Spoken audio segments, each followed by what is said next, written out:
Hey there!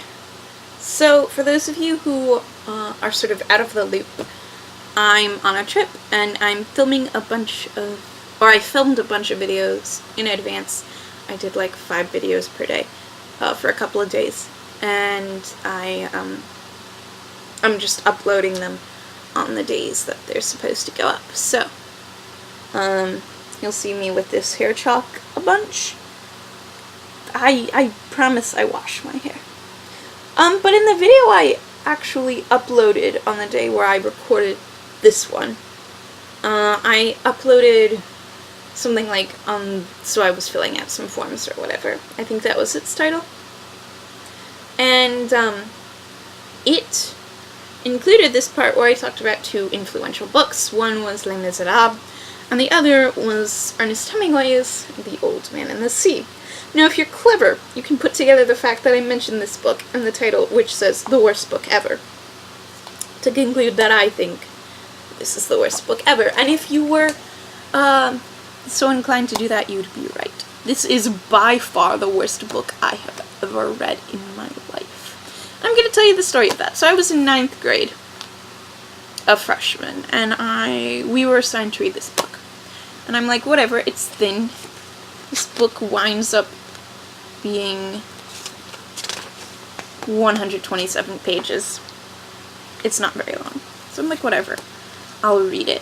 I'll power through it. Because we read like the first 10 pages or whatever in class, and I hated it. So I sat at home that afternoon, the first afternoon, and I read the entire book. Then I get to class the next day, and I'm like, hey, I'm ahead of the game, and I find out we're reading it, like, in class. So I actually wound up reading this book twice, in very close proximity to each other.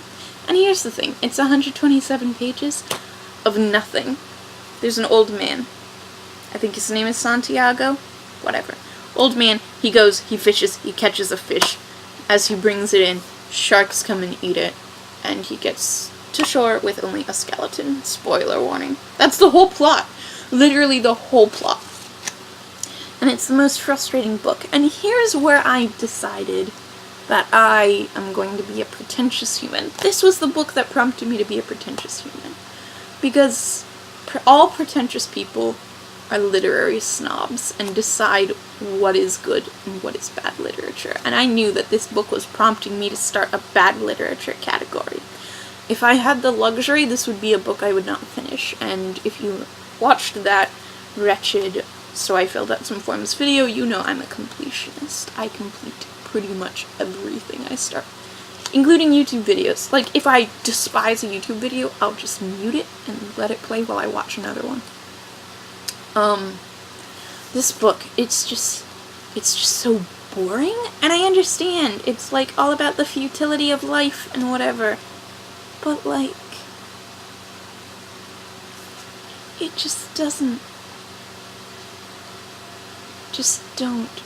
I'm reading the back. It says The Old Man and the Sea is one of Hemingway's most enduring works. Why? I just do not understand why people like it told in language of great simplicity and power. Great simplicity, sure. His sentences are like, then he could not see well, although now he saw as well as ever. What the fuck does that mean? It's no better in context. Nobody knows. It's just, I think Hemingway probably has written a lot of good books. But I think this one only gets acclaim because of that. If you have a different experience with this book, please tell me. Please. I thought about rereading it before filming this video, but then I'm like, what if I hate it just as much?